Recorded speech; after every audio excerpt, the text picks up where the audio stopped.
오늘부터 우리는 레스큐 1199를 시작합니다. 레스큐라고 하는 뜻은 구조하다 라는 뜻이에요. 교회는 구원하는 곳이지 이제 구조하는 것과 무슨 연관이 있나? 구조는 위기에 처한 사람들, 긴급한 상황에 있는 사람들을 돕는 일입니다. 그래서 우리 119 표시는 마치 이런 구조대원들 또는 해양구조대, 우리 소방관들에게 좀 어울리는 그런 로고인데요. 이것을 레스큐라고 하는 단어랑 붙잡아 본다면 우리가 좀 여유가 없이 좀 가장 긴급하고 생명 살리는 일에 최선을 다해야 된다. 이걸 우리 교회는 전도라고 말할 수 있겠죠. 그런데 오늘 본문엔 전도에 대해서 이런 표현을 써요. 전도에 미련한 것. 그 미련하다는 것은 그렇게 똑똑하고 좋은 뜻이 아닌데요. 이게 조금 풀어서 얘기한다면 전도를 미련하게 본다라고 보는 거죠. 그러니까 이게 미련하게 본다는 것은 이게 효과가 없다. 야, 그거 갖고 되겠어? 이제 이런 뜻이죠.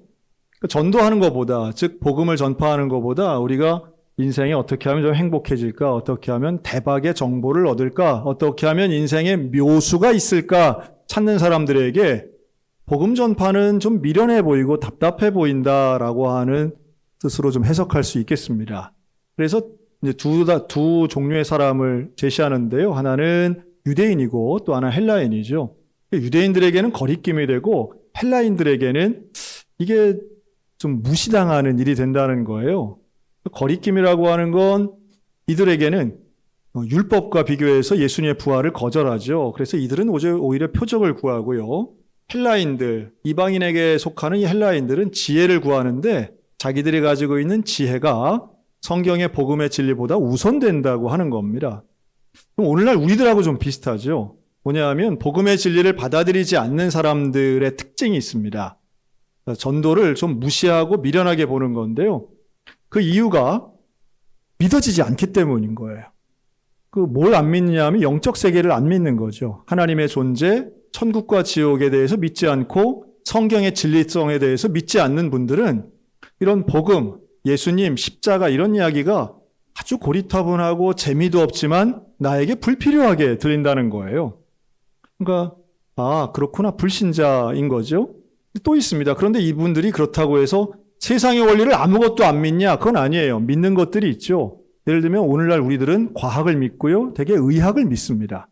그래서 목사 말은 안 들어도 의사 말은 그렇게도 잘 듣잖아요. 또 내가 확인해 본 것 아니지만, 눈으로 본 것 아니지만 과학적이라고 하면 우리는 요새 다 받아들이잖아요. 참 신기하다 하는 생각이 듭니다. 과학의 영역 분명히 한계가 있죠. 과학은 과정은 밝히는 데는 명확한 유용성이 있지만, 예를 들면 시초, 생명이 어떻게 생겨났는가, 빅뱅 이론의 한계죠. 우연히 발생한 그런 스파크가 미네랄을 만들었다. 그럼 그 처음에 있었던 폭발은 도대체 어떻게 일어났는가 설명할 수 없죠. 또 죽음 넘어도 설명이 안 됩니다, 과학적으로는. 그리고 탄생과 죽음 그 사이에서도 우리는 어떻게 살아야 하는가, 왜 살아야 하는가라고 하는 인간의 본질적 질문에 과학은 답할 수 없습니다. 영역이 다르다라고도 볼 수 있겠지만 분명한 건 과학의 지혜가 우리를 구원하지 못한다는 거예요. 그래서 오늘 본문도 하나님의 지혜로, 하나님의 어리석음이 인간의 지혜로움보다 훨씬 뛰어난데 이런 헬라적 사고, 이방인들이 갖고 있는, 불신자들이 갖고 있는 이런 복음을 수용하지 못하는 분들이 갖고 있는 사고는 한계가 있는 거죠. 그런 면에서 오늘 우리는 미련해 보일지라도 전도에 담겨져 있는 복음의 가치를 우리는 믿는 사람들이고요. 그 복음이 우리를 온전한 행복으로 또 완벽한 구원으로 분명히 이끈다는 것을 믿는 줄로 믿습니다. 자, 그런데 우리 속에서도요, 전도에 대한 이야기를 하면 조금 거부감이 있고 오해가 있는 것 같아요. 자, 전도에 대한 오해를 제가 두 가지로 한번 요약해 봤는데 되게 이런 거더라고요. 첫째는 무례한 전도에 대한 반감이죠. 전도가 좀 무례하다고 생각하시는 분들이 많아요. 특히 이제 가족 간에, 여러분 이제 내일이면 우리 추석 대개들 많이 모이시잖아요. 그렇게 모여가지고 어떤 게 제일 듣기 싫은 말이래요? 너 취업은 했냐? 결혼은 언제 할 거니? 첫째는 낳는데요. 둘째는 언제나 할 거니? 이런 얘기들이죠. 앞으로 일어날 진로, 계획 이런 거를 얘기하라고 하는 건데, 저는 이 말이요, 사실 30년 전 뉴스에도 있어요. 검색을 해보면 30년 전 뉴스에도 명절 땐 이런 얘기 하지 마세요 라고 나오거든요. 근데 그때의 젊은이들, 30년 전 20, 30대들이 이런 말 하지 마세요 했던 사람이 지금 50대 후반이 되고 해서 만나면 뭐 얘기할까요? 나는 꼰대는 아닌데 너를 위해서 하는 질문이야. 영포티가 영피프티들이 다 그런 거죠. 자기는 젊은 줄 알고 자기는 젊은 사람이 자기 좋아하는 줄 알고 착각해서 과거에 30년 전 질문 똑같이 하는 거죠. 왜 그렇지? 왜 안 변했지? 라고 생각할 때 제 생각엔 저를 보니까 좀 그렇더라고요. 관심이 있어도요. 정보가 없으면 똑같은 질문을 하더라고요. 아무리 사촌이고 조카고 해도 오랜만에 만나는데 호감은 분명히 있는데 내가 정말 좋아하는 사람인데 그 사람이 지금 어떤 생각을 갖고 있는지 어떤 상황에 놓여 있는지 정보가 없으면 결국 똑같은 얘기 하겠더라고요. 뭐 계획이 있나? 잘 돼가나? 뭐 얼마 버나? 뭐 이런 질문들은 너무 세속적인 것 같지만 오래간만에 만난 성인들끼리 할 얘기 없을 때 되게 근데도 위계가 있으면 한쪽은 질문하고 한쪽은 할 수 없이 어색한 웃음을 지으며 대답할 수밖에 없는 구조가 생기는 거죠. 그런데 그러한 구조 속에 이 복음이 들어가 있다는 거예요. 전도가 있다는 거예요. 전도는 듣기 싫은 말 중에 분명히 들어가 있습니다. 도대체 우리 큰엄마는 할 말이 그거밖에 없나. 맨날 나만 보면 교회 가라 그러고. 우리 할머니는 맨날 나만 보면은 주일날 예배당 갔다 왔냐고만 물어보니 너무 답답해. 뭐 이런 거죠.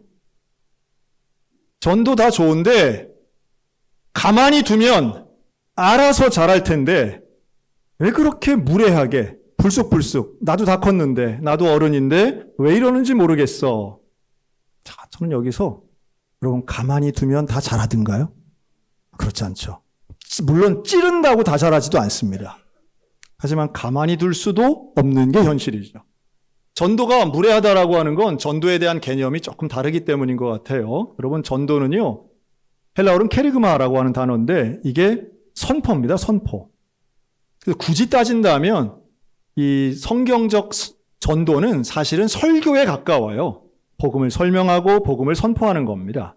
근데 우리가 생각하는 전도는 뭐죠? 예배당 데려오는 거잖아요. 이건 초청이죠. 예배당에 데려오고 함께 예배드리는 것. 우리가 이걸 좀 전도의 아주 중요한 부분이라고 생각하지만 이건 사실은 엄격한 의미에서는 초청입니다. 우리가 입을 열어서 예수님에 대한 이야기, 복음에 대한 이야기, 십자가 복음을 이야기하는 게 사실은 전도죠. 근데 그러기가 어렵죠. 길바닥에서 그런 얘기를 다 어떻게 해요? 마음의 준비가 안 된 사람에게 복음을 전하기는 쉽지 않아요. 그래서 초청하는 거예요. 예배당에 와서 여기 앉아 있으면 그래도 설교를 듣잖아요. 그래서 설교는 복음적이어야 되고 복음을 담고 있어야 하고 항상 전도적이어야 합니다. 여러분 우리 교회 설교가 좀 그런 복음 중심의 전도 설교가 될 수 있도록 여러분 기도 많이 해주시기 바랍니다. 억지로 참 힘들게 모시고 온 분인데 뭐 세상 지식만 전하면 되겠습니까? 전도가 돼야죠. 그리고 여기에 대해서 그 초청도 사실 우리는 지난 100년간 한국교회는 그 초청의 단계부터 다 전도라고 생각한 거죠.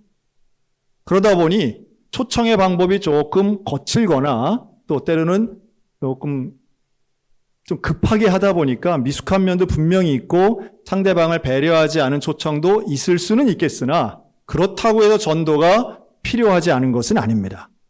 또 이렇게 보시는 분도 있어요. 요즘 같은 시대에 전도나 초청으로 그리스도인이 될 수 있나? 소위 말해 무용한 전도.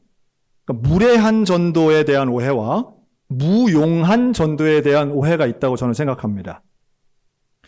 이런 직접적 전도는 별로 효과가 없어요. 소위 말해 예수천당, 불신지옥은 거부감만 줍니다.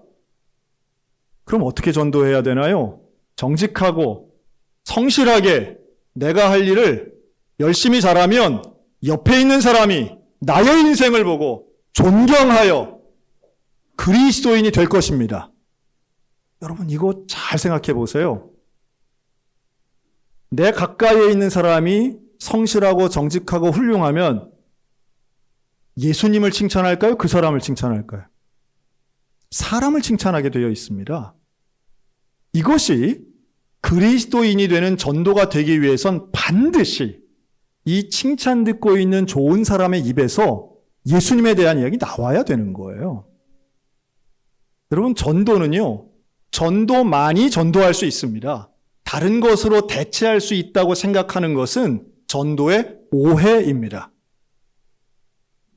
여러분, 실제로 주변에 감동받을 만큼 성실하고 정직한 사람이 얼마나 있으십니까? 얼마나 있어요. 그건 사실은 전도를 하기 싫은 혹은 전도에 대한 이해가 부족한 사람들의 조금 오해와 변명이라고 저는 생각해요. 물론 성실하고 정직한 행위가 나쁘다는 건 아닙니다. 우리가 그리스도인답게 살아가는 건 너무도 당연한 일이에요. 그래서 우리는 전도를 할 때에 내 평소의 삶이 온전해야 내가 말하는 말에 신뢰가 생길 수 있습니다. 그 사람이 전도하는 거죠. 그래서 전도할 때 얼마나 이 사람이 평소에 잘하는가가 전도하는, 내가 입을 열어 전파하는 복음의 효과와 분명히 연결되어 있어요. 그러나 전하지 않으면 들을 수 없고요. 믿음은 들음에서 나는데 전하는 자가 없이 듣는 자가 있을 수 없습니다. 전도는 분명히 복음을 가지고 전도해야 됩니다. 자, 여기에 대해 그럼 누구를 전도해야 되는가? 저는 좀 두 가지 대상을 정리했습니다. 한번 따라 하실까요?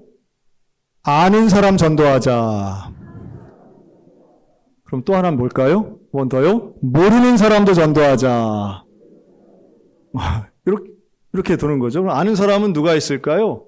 친구, 동료, 그리고 아는 사람의 끝판왕 가족이 있죠. 가족 전도 해야죠. 가족 전도 쉬워요, 어려워요? 어떤 분들에게는 아는 사람 전도가 쉬울 수도 있겠지만 어떤 분들에게는 아는 사람이어서 더 어렵고 부담될 때도 있을 겁니다. 차라리 모르는 사람이 더 쉬워, 이런 분들도 계실 것 같아요. 그러나 가족 전도는요, 그런 가운데서 너무너무 중요하지 않습니까? 가족을 전도한다는 건 포기할 수가 없는 이야기예요. 내 사랑하는 부모가 혹은 자녀가, 형제가 구원받지 못하고 천국 가지 못한다고 생각하면 잠을 안 자야 되는 거예요. 근데 이게 쉽지 않죠. 왜냐하면 오랫동안 함께 생활했던 가족을 전도한다는 건 소위 말해 사생활을 아는 사람을 전도한다는 건 나의 약점, 들키고 싶지 않은 그런 단점들을 다 아는 사람을 전도한다는 건 쉬운 일은 아니지만 그러나 불가능한 일도 아닙니다. 올해 부활절에 우리 교회는 세례식을 했는데요. 이날 세례 받았던 분 중에 최고 고령자분 계셨습니다. 근데 이분을 전도한 사람은 손자였어요. 2년 전 먼저 할머니부터 우리 교회 출석해서 나오셔서 등록하고 세례 받으셨는데요. 이 손자가 할머니를 전도한 방법은 이러했습니다. 할머니, 나는 할머니가 예수님 믿고 천국 갔으면 좋겠어요. 그랬더니 이 인자하신 할머니가 그러죠. 그래, 이 할머니가 착하게 살아서 죽은 다음에 꼭 너랑 같이 천국 갈게. 그랬더니 똑똑한 손자가 뭐라 그랬냐면, 할머니, 천국은 착하게 사는 사람이 가는 곳이 아니에요. 그럼 예수님 믿어야 갈 수 있어요. 근데 이 단호하고 분명하게 말하는 손자의 눈에 눈물이 그렁그렁한 거예요. 이 할머니가 그래, 내가 남의 소원 들어주는 것도 아니고 그래, 교회 가자. 네가 이렇게 원하는데 교회 가자. 그리고 따라 나와서 세례받고 내가 나왔으니 당신도 가야지 하고, 여러분 70 넘고 80 넘어서 신앙을 갖는다는 것, 세례를 받는다는 게 얼마나 어려운 일인지 아마 고령의 부모님들 전도해 보신 분들 아실 거예요. 여러분 손자를 사용하시기 바랍니다. 손녀를 사용하시기 바랍니다. 근데 그럴 수 있는 것은 결국 누군가 기도하고 정말 영혼 구원을 위해서 애쓰는 가운데에 일어나는 기적이라고 저는 믿어요. 여러분 가족 전도 포기하지 마시기 바랍니다. 또 아는 사람 친구나 동료들도 있죠. 친구나 이 동료들을 전도하는 건 분명히 그 사람의 사회적인 역할, 또 평소의 언행이 분명히 연결되어 있을 거예요. 우리 춘천시에서는 매달마다 시정지를 냅니다. 그 봄내라고 하는 제목의 잡지인데요. 이 봄내 잡지 올해 10월달 편에 이런 기사가 하나 났어요. 외국인 근로자 지킨 하루라는 제목인데요. 이게 4페이지가 넘게 특별 기사가 났습니다. 근데 여기에는 우리 춘천에 있는 젊은 그 의사분들이 의료 봉사를 한 내용이 이제 전체인데요. 사진 보니까 우리 교회 집사님이 3명이나 있는 거예요. 그래서 제가 반가워가지고, 야, 여기 그런데 나왔네. 그런가 보다. 우리 춘천에서 일하시는 외국인 근로자들 200명 넘게 모아놓고 그 무료 진료를 한 거거든요. 근데 그래서 제가 이제 그 기사 잘 봤다 그랬더니 그 집사님 한 분이 그럽니다. 목사님, 그 사진에 있는 사람들 중에 2명이 우리 전도 대상자입니다. 그러더라고요. 봉사를 순수하게 안 했네요. 제가 봉사는 봉사고 개성 마음이 어떻게든 이 사람 전도하고 싶다는 거예요. 좀 의외였어요. 이런 마음이 다 있구나. 동료를 전도하고 싶고 복음을 전하고 싶은 마음들이 있구나. 감사했어요. 여러분, 누군가에 향해서 예수를 안 믿는 사람을 보면요, 그 사람의 소유, 학력, 배경, 여러분 여기에 너무 취하지 않으셨으면 좋겠어요. 이 땅에 존재하는 사람 중에 복음이 필요 없는 사람은 아무도 없습니다. 제가 청소년 사역할 때 너무 안타까웠던 게 그런 게 있습니다. 야, 친구들 좀 전도해와 그랬더니 그러네. 그런 말을 하는 친구가 있었어요. 목사님, 제가 공부를 못 해가지고 어렵겠는데요? 그러더라고요. 근데 야, 그게 무슨 말이냐 도대체. 야, 공부 잘하는 애가 전도해야 되냐? 그렇지 않다. 이 땅에 복음이 필요 없는 사람은 아무도 없다. 누구에게나 아픔이 있고 고난이 있고 어려움이 있고 자기의 죽음과 생명에 대해 고민이 없어서 그렇지, 죄와 죽음에 대해 고민만 한다면 누구에게나 복음은 정말로 절실한 것이야. 결국은 걔가 나중에 신학교 갔어요. 제가 지금도 연락합니다. 귀한 일이죠. 사실은 자기의 상황이나 여러분 상황과 배경을 비교해서 이걸 전도의 어떤 이유로 삼는다면 여러분 있을 수가 없습니다. 뭐가 있을 수가 없느냐 하면 전도의 시도와 열매가 있을 수가 없어요. 여러분, 사도들이 부자여서 전도했습니까? 그렇지 않아요. 사도들이 자기의 삶이 여유가 있어서 했나요? 그렇지 않아요. 사도와 예수님, 아무리 부자라도 아무리 가난해도 결국은 복음을 전달하는 것은 저와 여러분에게 주어진 똑같은 하나님의 사명입니다. 여러분, 아는 사람, 내 가족, 내 친구, 내 친지, 복음 전파의 대상으로 포기하지 마시고 기도하며 복음을 자랑하는 우리가 되었으면 좋겠습니다. 다만 한 가지 팁을 드린다면 이 초청도 마찬가지죠. 여러분, 식당을 초청을 해도요. 내가 지난번에 문 연대 거기 알아? 그 식당 갔더니 너무 맛있더라. 야, 입이 내가 처음 먹어보는 맛이야. 사실 이런 게 초청이잖아요. 무슨 영화를 한 편 보고 와서도 야, 내가 그 영화 정말 어쩔 수 없이 봤는데 진짜 재밌더라. 최고의 블랙 코미디야. 라고 하면 이 사람도 한번 보고 싶은 마음이 생길 거 아니에요. 내가 복음을 증거하는데 질문이, 그런데 삼촌은 그 교회 왜 다니세요? 그러는데 나도 사실 다니기 싫은데, 꼴보기 싫은 사람들 많은데 그래도 천국 가려면 할 수 없잖아. 여러분, 이건 초청이 아니에요. 복음과 십자가에 대해서 사실 나도 잘 안 믿어지는데 야, 그래도 교회가 나쁜 데 아니잖아. 여러분, 이게 초청이 되겠습니까? 그렇지 않죠. 내가 먼저 구원에 대한 확신과 죄사함에 대한 감격과 복음에 대한 믿음이 있어야 되는 거죠. 여러분, 이 경험이 먼저 내가 하나님에 대한 하나님 말씀에 대한 확신과 감동과 경험이 있으시기를 주의 이름으로 축원합니다. 그것을 본문은 성령의 능력과 역사라고 말씀해요. 성령의 능력을 경험한 사람은 자랑하게 되어 있는데 그 자랑은 다른 것이 아닌 구원하신 예수 그리스도에 대한 자랑이에요. 그게 간증이죠. 간증은 배경이 바뀐 것이 아니라 내 영혼이 구원받은 것이 간증이에요. 그래서 올바른 간증은 일생에 한 번밖에 없습니다. 그 한 번의 간증을 하는 거예요. 나머지는 보너스 같은 은혜와 축복들인 거죠. 복을 자랑하기 이전에 구원을 자랑해야 되는 것입니다. 그리고 그 구원의 확신이 없다면 다른 것이 아무리 많다 한들 그건 불안한 거예요. 자, 사람들이 2025년의 군대를 향해서 이렇게 말합니다. 전도하기 어려운 곳이야. 왜냐하면 옛날 같지 않아 라고 말합니다. 저는 우리나라 한국 군대가 가장 많이 변화된 게 단계가 있긴 한데요. 저는 2024년에 제일 큰 변화가 일어났다고 생각합니다. 2024년, 작년이죠. 작년부터 한국 군대 전체에 보편적으로 이루어진 일인데요. 3가지가 있어요. 첫째는 높은 월급입니다. 현재 병장 월급 200만 원이에요. 150만 원 직접 수령, 50만 원 적금 수령입니다.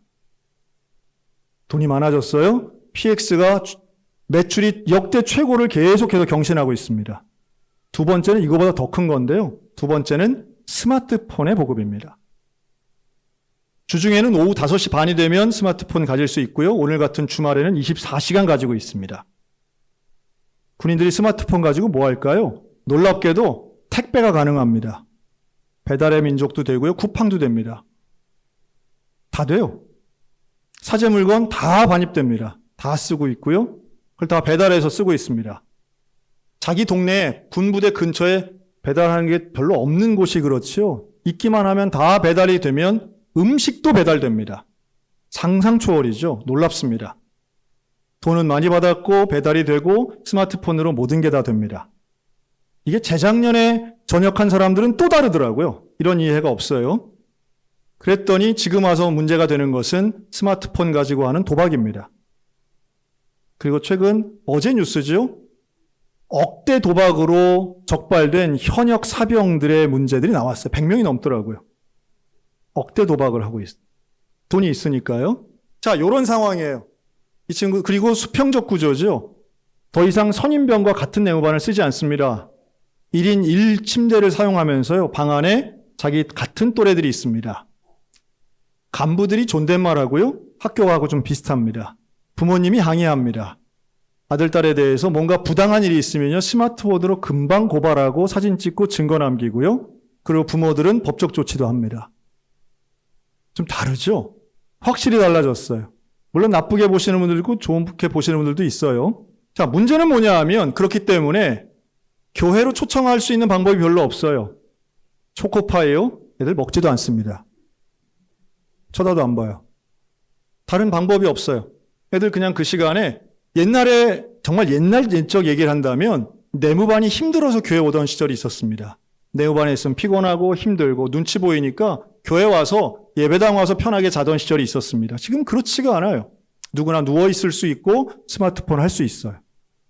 분성교가 어렵다고 얘기하고 20대 복음화율이 아주 형편없다고 얘기하고 군대에서는 안 된다고 얘기하는데 안 되는 게 아니라 사생활을 함께 나누고 있는 그 용사들이 지휘관에 대해서 어렵게 생각했던 과거의 그런 병사의 모습이 아닌 자율적으로 선택함에도 불구하고 시각장애인 목사님의 열정과 또한 부대장과 간부들의 헌신이 어우러진 교회 안에서의 복음의 문제구나. 저는 전도하는 교회는 상황이나 상태와 상관없이 하나님이 여전히 2025년에도 쓰신다고 확신합니다. 저는 우리 소양교회가 그런 면에서 이제 횃불교회에서 배워야 되지 않나 하는 생각이 들어요. 배워야 되지 않나. 예배당 지어주고 끝이 아니고요. 그리고 위에서 기도하고 우리는 지난 35년간 거의 단 한 달도 빠지지 않고 재정적으로 후원을 했습니다. 후원하고 기도하고 중요한 때마다 함께 했죠. 그렇다면 이제는 우리도 배워야 됩니다. 뭘 배워야 될까요? 전도하는 열정을 배워야 됩니다. 안 된다가 아니고 무례하고 무용하다가 아닌 이건 내가 해야만 하는 일이고 할 수 있는 일이고 기쁜 일이야. 그리고 복음을 전할 때에 내가 아는 사람, 가족, 친구, 동료가 주님 앞으로 나오고 내가 모르는 사람, 하나님께서 보내주시는 이웃에 있는 사람, 민족 복음화는 바로 이런 전도의 사명을 감당하는 사람들에게 이루어질 것입니다. 여러분 119 대원들이 가가지고 그 위급한 순간에 뭐 시간이 있으세요? 뭐 넥타이 메고 나오셔야지 이럴 수 있습니까? 그렇지 않죠. 불나고 위급한 순간에는 그냥 잡아채는 거예요. 남아있는 시간이 얼마 없음을 알면 위급한 거예요. 어떤 면에서는 우리가 여유 있는 유람선 같은 모습의 교회는요, 결국 사치와 형락으로 타락될 거고요. 사람을 살려내는 위급한 마음의 구조선이 될 때에 하나님의 역사는 이루어질 줄로 믿습니다. 11월 9일 그리고 그 다음 주 추수감사주일 우리 하나님 앞에 많은 열매를, 영적 열매를 올려드리며 전도했던, 하나님은 다 아시죠? 내가 입을 열어 복음을 얼만큼 이야기하는지 하나님은 아실 거예요. 예배당에 몇 명을 데려왔는지는 사람이 알지만 내가 얼마나 시도했는가, 얼마나 실행했는가를 우리 주님은 아실 겁니다. 우리 영혼을 구원하는 이 레스큐의 사명을 감당하는, 우리 전도하는 건강한 교회, 좋은 교회, 소양교회 되시기를 주님의 이름으로 축원합니다.